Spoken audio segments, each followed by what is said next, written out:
Guys, welcome to another episode of Phin-Addict Fury. I'm your host, Larry Luciato Crane, talking about fins. I could be furious, but this trade is crazy. Can't really be furious. I was going to do a live show for you guys today, but YouTube says I need to get some clearance or something. It's going to take some time to get there, so we're not there. We got to settle for the pre-recorded version again, but I'll be live with you guys sooner rather than later. I know I've been off for a while. I know we've had some trades. I know some things have gone down. And, I wasn't on to talk about them. It's just because I got a lot of other podcasts, which if you're into news, current events, with a centrist view, it's the Logic and Larry podcast. Look that up in any of your podcast apps, iTunes, Apple Music, Amazon Music, Stitcher, any of those things. The Logic and Larry podcast. Just search Google for it. I've been doing that.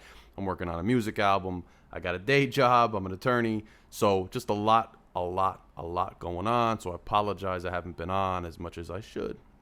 But today was just too much to ignore. So I'm here just to rehash some of the stuff that we've seen happen. We released Van Noy. And I understand, a lot of people are upset that Kyle Van Noy's gone. And he was a great asset to the team. He was a leader. That's all true. But the fact is, Van Ginkle is easily able to replace him, in my opinion. Van Ginkle was showing a lot of flashes last year. Van Ginkle has a lot in the tank. Van Ginkle's a young player. He's on a rookie contract. Van Ginkle, I think he'll do just fine. When he filled in last year, he was an impact player. He was a difference maker. So I think we'll be fine with Van Ginkle. The wide receiver room, we got Robert Foster, who's, a good role player. We got Will Fuller. We're filling out the wideout room. Now, today, when I first got news of this trade, I was going to come on and say, look, I don't know. I can't be too excited yet, right? Because I don't know what they're going to do with the picks. Initially we went from having the number 3 pick, which we could get the best running back in the draft, the best receiver in the draft, all these options. And when we first traded down with San Francisco, I was like, okay, well, we're going to 12. We got these first-round picks. That's awesome. But what are we going to do with them? Because, we need an impact player now. But, look, I'm not under any illusions, guys, okay? You cannot deny objectively that this trade was an awesome one for Miami. You can't logically deny how good of a trade this was for the Dolphins, okay? Just in sheer looking at the picks that we gave up and what we got back. I'm just looking at it more of, what are we building down here? We got the co-offensive coordinators. Tua, the jury's out. It looks like we're going all in with Tua because we signed Brissett. Now Brissett, he's the kind of guy you want to sign if you're going to stick with Tua, okay? He's a young guy. He could kind of compete a little bit with him. If Tua gets beat up by Brissett, then you got serious problems with Tua. I don't think it's going to happen. You got a young backup. He can get some time. You like him. You like his style of play. You trust him. He buys in. That's the kind of guy you get if you're going to stick with Tua. That's what they're going to do. Hopefully, he continues to improve and with the weapons around him does well. We got to trust the regime as of now. They've been making moves left and right. Seems like they're really trying to load up and go forward. Remember, we got to keep up with the Bills, who had a great season last year. We got to keep up with the Pats, who are, quarterback situation, I don't know with the Pats, but they've been loading up on players too. So we're loading up. We're sticking in it. I just want to go over. Let's go over the details of the trade here, and I have it down here.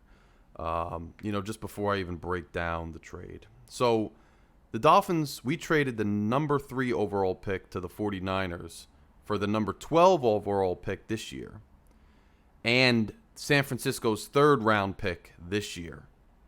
We got also San Francisco's first rounder from 2022 and San Francisco's first rounder from 2023. So we traded this year's 3. We got 12, and we got 2 first-round picks the next 2 years, plus a 3rd-round pick this year. Now, right after that, not long after that, though, we traded again, this time with the Eagles. And so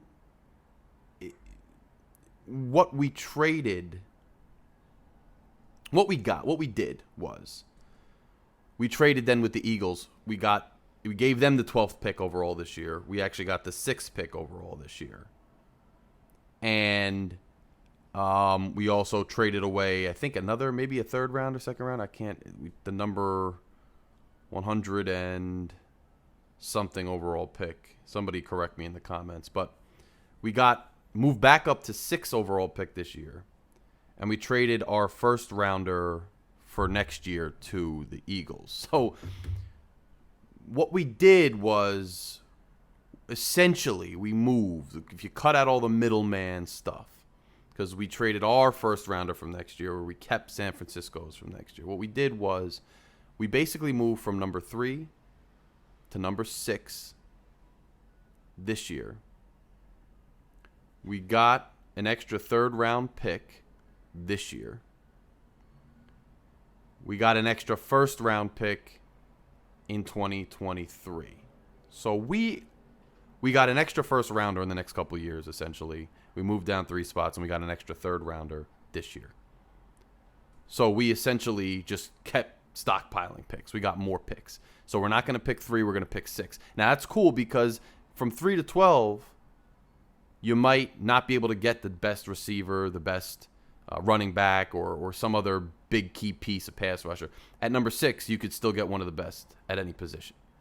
So we didn't move down by much, but we got another first-round pick.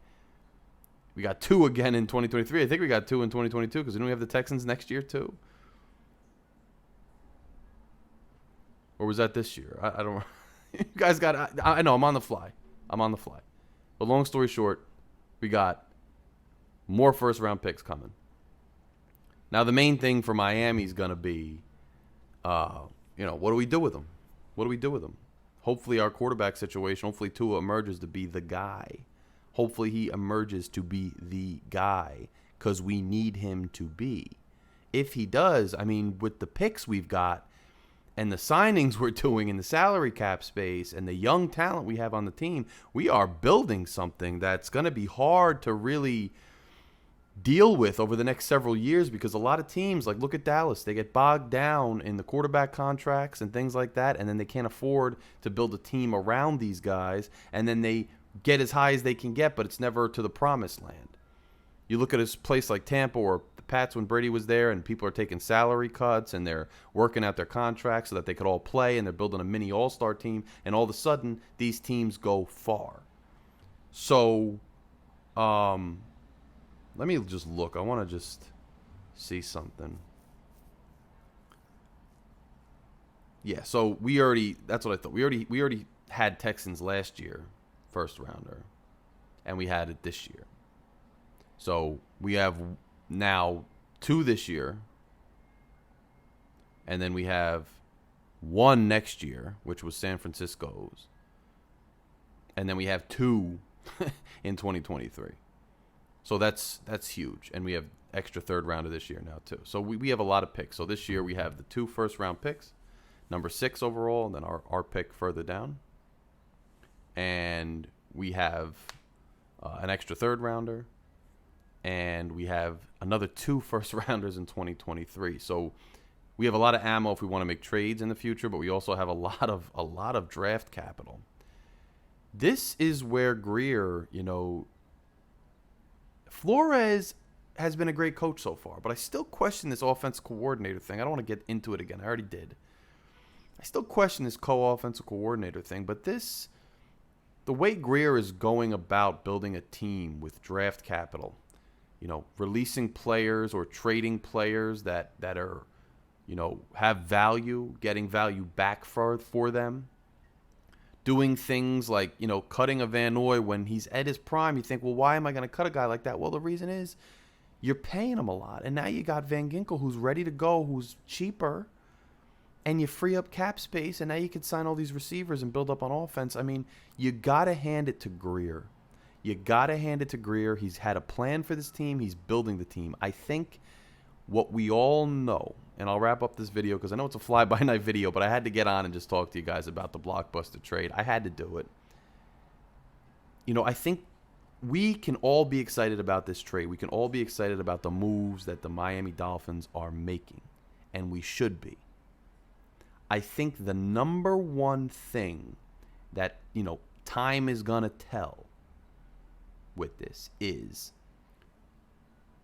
Tua gonna emerge as the quarterback we drafted him to be?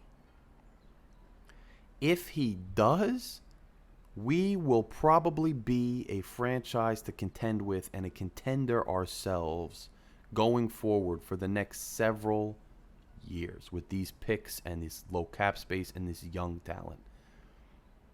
If he doesn't, then we're going to be average, or we're going to have to draft another quarterback and keep up. I'm not trying to put a damper on the day, but that's just to kind of sum it up where we are with these great moves that we're making.